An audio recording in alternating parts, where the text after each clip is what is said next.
So today, still on the Nclex Journey. I actually said that today, in my next video, I was going to discuss the materials I used to prepare for this exam. So, however, I just want to take everyone that watched that video yesterday. It actually went viral, to be honest. I haven't really started paying attention to content creation, but the way that video went viral, I think I will start considering it, So anyway, that's not the reason why I'm here today. So, still on the subject of discussion, so the moment I got that email stipulating the number of days before my exams, that's when it dawned on me. Yes. So I started watching this video. This guy on YouTube also. Yeah, YouTube. He's also on Instagram. Simple Nursing. I think Nurse Mike. So before my exam, I was just watching his video just to keep myself abreast with nursing knowledge. Even though you're in practice, to be honest, it's very, very important for you to read and keep yourself updated with the correct standard of practice. So I was just following his videos. Sometimes if I'm free, I will just sit and listen to his discussion on certain disease condition, pathophysiology, treatment, nursing consideration, and all that. So I was actually following this before I got that email. So the moment I got that email, it dawned on me. So there was several situations surrounding that exam, to be honest, but that's not things I will be mentioning here.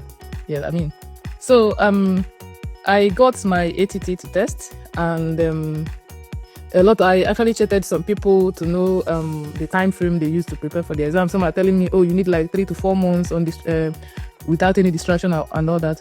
I was like, me, I have family, I go to work, I have other house things, activities I need to do, and then boom, I'm writing this exam. So people that actually said between 3 to 6 months, I was like, what? Exam that I'm writing 3 to 6 months, what am I reading for? So I told myself, if you're someone who has been in school, you went through the proper nursing education, not Scott and John. I wouldn't be mentioning any name anyway. So I did my placement very well. I did my clinical posting. I worked in several units. I had several experience back home. So I was like, with the experience that I had in this different field, I'm actually a general nurse, even though I currently practice as a mental health nurse here. So I told myself, except you didn't go to school, that's the reason why you would have to prepare for that long period of time. So even I think I chatted someone up for a material and all that, someone from Nigeria and all that. The way the person presented it, I was like, I'm not trying to brag, but I know that I am the kind of person that if I put my mind on this, I want to read for this. Trust me, I'm gonna crack it. So my husband was like, oh, this exam has actually stressed you, this registration process has stressed you, you don't have to miss these chances. So when I made up my mind to write this exam, I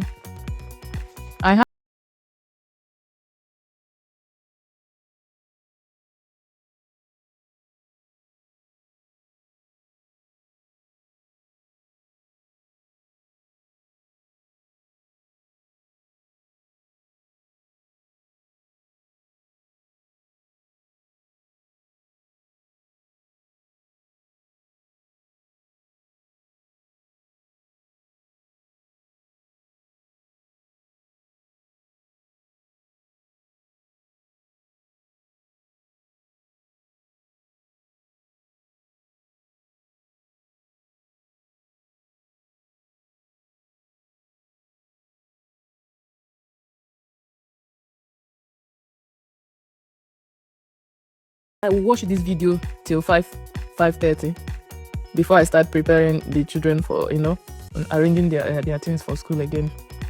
So it took me average of like on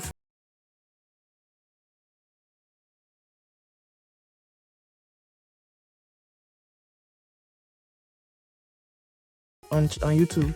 So when I was watching the channel, I actually saw that they do like weekly Nclex review questions on Instagram live. So it was after the live session that they post their video on YouTube. So what I started doing, I registered for that. So I was getting notification for every single day. Any day they will have their weekly review. So most times I do join in a week. I do join like up to 3 times or 4 times, and I make sure that I don't miss any of their live sessions. So I was following it oh my god, they are so good at what they do. So what they do is that they discuss the Nclex exam, it has its own curriculum. So they were discussing the disease condition under those curriculum, and they were reviewing after every discussion.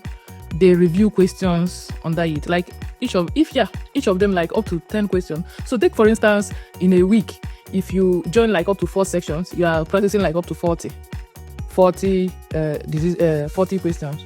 So in a day, like I do take like in fact, like technically I practice up to 100 questions with those they are listing. So I started going back to their YouTube videos. I made sure that I watched all of them. Then another trick is ECG. If you're not really good in ECG interpretation, Nclex is also a place to go to. So I started following her. I took my time to study those things, how to calculate it. Even though from the tracing you can know when there is AFib, VFib, and all those anomalies.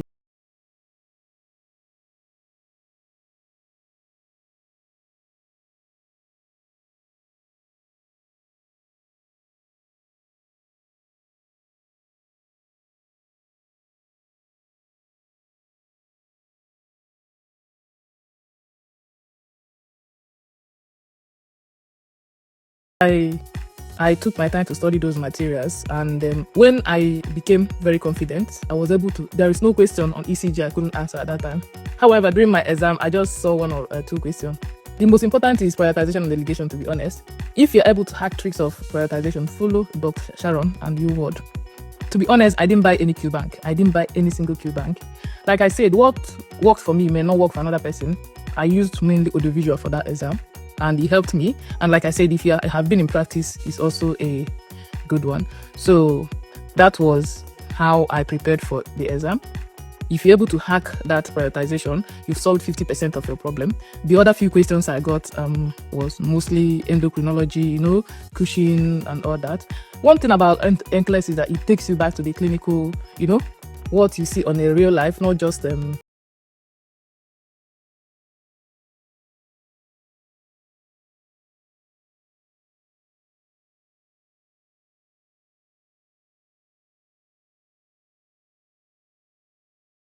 bye, see you.